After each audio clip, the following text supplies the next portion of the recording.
조용한 내조를 몸소 실현하고 있는 김건희가 다시 대통령 놀이를 시작했습니다. 대검찰청 수사심의위원회가 명품백 수수 사건에 대해서 불기소를 권고하자 나타난 김건희죠. 비판 여론이 치솟으면 잠시 수그러져 있다가 소나기가 지났다 싶으면 언제 그랬냐는 듯 다시 나오는 김건희. 네, 이 표현은 제가 쓴 표현이 아니라 강미정 조국혁신당 대변인의 표현입니다. 그의 논평을 좀 더 읽어보겠습니다. 뻔뻔합니다. 염치도 없고 부끄러움도 모릅니다. 역대 최악의 대통령 배우자입니다. 네, 보시다시피 마포대교에 출몰해서 자살 예방을 위해 난간을 높이는 등 조치를 했지만 현장에 와보니 아직 미흡한 점이 많다. 한강대교 사례처럼 구조물 설치 등 추가적인 개선이 필요할 것 같다. 이렇게 말했다는 거죠. 김건희가. 야 건희야. 나 정말 참 어처구니 없네. 어이 표절 박사. 경력 뻥카. 어디서 나대는 거야? 네가 뭔데? 네가 뭐야 도대체? 정말 참. 아니 얘는 도대체 뭔데?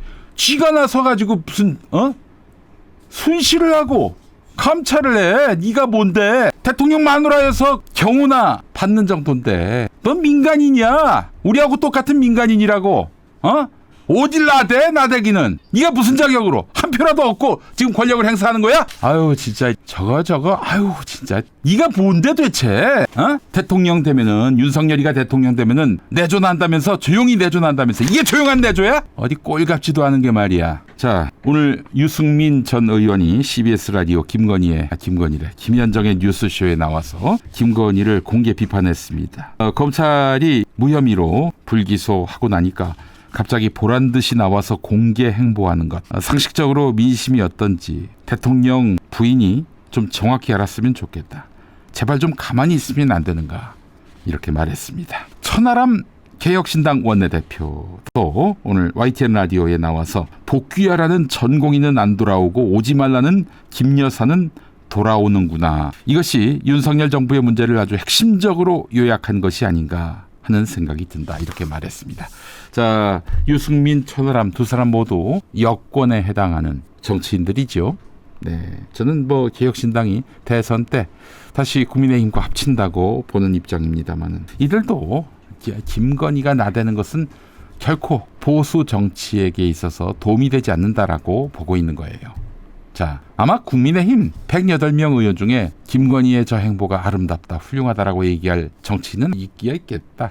친윤도 있으니까, 정신 나간 친윤도 있으니까, 대가리를 폼으로 달고 다니는 미친윤들이 있으니까 아마 걔네들은 그럴진 몰라도 압도적 다수는 뭐야 저거 아주 미쳤구나, 돌았구나 이렇게 얘기할 겁니다. 제가 말씀드렸습니다. 김건희는 그야말로 구주 궁궐에 갇혀서 세상 민심 동향을 완벽하게 오독하고 있다. 그렇게 판단된다라고 제가 말씀을 드렸습니다. 자, 김건희라는 비극이 다시 등장했습니다. 자, 이번에는 또 총선 공천 개입 의혹도 안고 등장했어요. 22대 총선에서 김영선 당시 의원에게 자신의 지역구 경남 창원 의창을 포기하고 다른 곳으로 옮겨가서 출마할 것을 요청했다는 의혹인데요. 뉴스토마토 보도에 따른 것이죠. 자, 이 뉴스토마토가 추가 보도가 안 나오고 있어요. 추가 보도 안 나오는 이유가 무엇 때문인가 많은 분들이 의아해 하시는데 어쨌든 지금 대통령실부터 다 기정사실로 여기고 있습니다. 통상 증거가 안 나오면은 가짜뉴스로 몰아세우고 괴담으로 몰아세우고 그래서 보도한 당사자들을 고소하고 고발하고 그렇게 해서 그야말로 곤경에 처하게 만드는데 이번에 대통령실은 그렇게 하지 않고 있어요. 결과적으로 공천이 안 되지 않았느냐 이런 짤막한 입장만 내고 말이죠. 김건희가 진짜 그렇게 공천에 개입했는지 텔레그램 문자를 보냈는지에 대해서는 정확하게 팩트 체크를 하지 못하고 있어요. 왜냐? 이미 여권에서 터질 게 터졌다라는 반응이 나왔잖아요. 그게 모든 걸 말해줍니다. 모든 걸 말해주는 거예요. 자, 지금 야당도 말이죠. 특검법 처리 때문에 갖고 있는 증거를 내놓지 않는다는 말이 들려온다고 경향신문 구혜영 정치부장이 오늘 칼럼에서 썼네요. 네, 자, 그래요. 다 나올 겁니다, 여러분. 아직 윤석열, 김건희가 저 위세가 있어 보이니까 그러니까 지금 다들 조용히 없던 것처럼 행동하지만은 이들에게 힘이 빠졌다라고 판단될 때는 이제 너도 나도 줄 서서 내가 증거요. 내가 증언이요 하면서 이렇게 세상 앞에 그 모습을 드러내게 될 것입니다. 10월 10일 정도, 그때는 이제 4.10 총선 선거법 공소시효가 끝나는 시점인데 그 이후에 그 일들이 표면화될 것이다.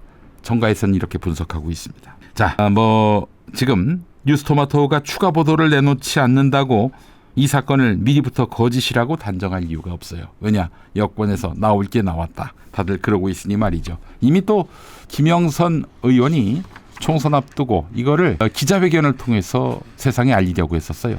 예. 그래서 그 실무자들한테 그 텔레그램을 보냈다고 하는데, 예. 한번 캡처된 증거는요, 발 없는 캡처 문자 천리를 갑니다. 예. 곧 드러나게 될 것입니다. 시간 문제예요. 자, 이걸 두고 한국 민주주의가 참으로 그 암담한 몰골을 드러냈다, 이런 이야기하는 분들이 많습니다. 공적 정당성이 없는 개인이 공적 의사결정에 관여한 사례, 이번이 처음이 아니죠. 최순실 국정농단이 그랬던 거 아닙니까? 그래도 최순실은 남이란 말이에요. 근데 이거는 부인이 말이죠, 가족관계를 이용해가지고 지금 국정을 좌지우지하고 있는데, 이 공천 개입까지 갔다 이러면 진짜 이거는 할 말을 잃게 만드는 것이죠. 자, 여러분, 제가 며칠 전에 김건희가 정치를 하려 한다, 이미 자기 주변에 있는 사람들한테 논의를 했고 또한 의견을 들었다라고 말씀드렸죠. 드디어 표면화가 됐습니다. 여러분, 제가 지금부터 얘기하는 것은 제 상상의 영역에서 나온 의견임을 밝힙니다. 대선 나옵니다. 어떤 분들은 국회의원 보궐선거에 나온다고 그러는데, 무슨 그런 진짜 정알못 같은 소리 하지 마십시오. 김건희는 다음 대통령이 목표입니다. 대통령이 돼야 지금 같은 권세를 누릴 수 있는 거 아니겠습니까? 여러분, 어제 김용민의 뉴스 경장, 과거에 이상민 씨, 박지희 씨와 함께 만들었던 그 꽁트가 올라가고 있는데, 그 꽁트 내용 중에 이게 있습니다. 21대 대통령 선거 미리 보는 토론회. 그 나온 후보가 이재명 후보도 있었지만은 김건희 후보도 있었어요. 미리 저는 예견을 했던 바인데, 이번에 제가 최근 취재를 통해서 김건희 씨가 그 주변 사람들한테 자신이 정치를 하는 것에 대해서 어떻게 생각하느냐 이렇게 물어봤다는 썰을 제가 들었습니다. 사실이 아니길 바랍니다만은, 만약 사실이라면은 너에겐 다 계획이 있었구나. 또 제가 그런 발언을 하고 그 이틀 뒤인가요? 마포대교를 순시했습니다. 완전히 대통령의 언어로 지금 현장을 순시했단 말이죠. 현장에서 또 의견을 냈단 말이죠. 이런 김건희의 행태는 지금 우리에게는 비웃음거리이긴 하지만 보십시오. 간단히 넘어갈 문제가 아닙니다. 김건희 한마디에 검찰이 찾아와서 엎드려 수사받는 그런 꼬라지로 변했고요. 결국 최재형 목사의 의견 수렴도 없이 어떻게 됐습니까? 국민권익위원회에 이어서 수사심의위원회에서도 김건희의 손을 들어줬습니다. 이런 나라입니다, 여러분. 이 나라의 엘리트들, 만약에 윤석열 마누라라는 꼬리표만 없다면은 생무시했을 김건희를 저렇게 보세요. 권세 앞에서 무릎을 꿇는 이 시대의 엘리트들, 존나 비용신들 아닙니까? 그런 새끼들이 지금 주류라고 자처하면서 세상을 지배하고 있어요. 김건희에게 꽃길을 깔아줄 가능성도 분명히 있는 것입니다. 여러분, 그렇기 때문에 우리가 어떻게든 이 윤석열의 기세를 꺾어야 하는 것이고요. 그래야만 김건희를 법의 심판을 받게 할 수가 있는 것입니다. 대동세상을 열 수가 있게 되는 것입니다. 우습게 여기지 마십시오. 김건희는 그래도 소시적부터 노친네들, 개저씨들 상대하면서 어떻게 이들을 장악할 수 있는지 도 같은 사람일 수도 있습니다. 그래서 20대 대통령 그 머리 위에 있는 거 아니겠습니까? 김건희를 경계하지 않으면, 또 김건희에 대해서 그의 정치적 야욕을 주목하지 않는다면 우리는 또 당할지도 모릅니다. 여러분, 사상 최초로 부부가 정권을 이양하는 그런 꼬라지 보고 싶으십니까? 무슨 일이 벌어질지 모르겠습니다. 그들에게는 전쟁을 할 권한이 있고요. 친위 쿠데타를 일으킬 권한도 있습니다. 그들에게 권한을 하루빨리 앗아오는 것이 이 나라 민주주의를 지키는 길 아닐까요? 본격 정치 행보에 나섰습니다. 김건희.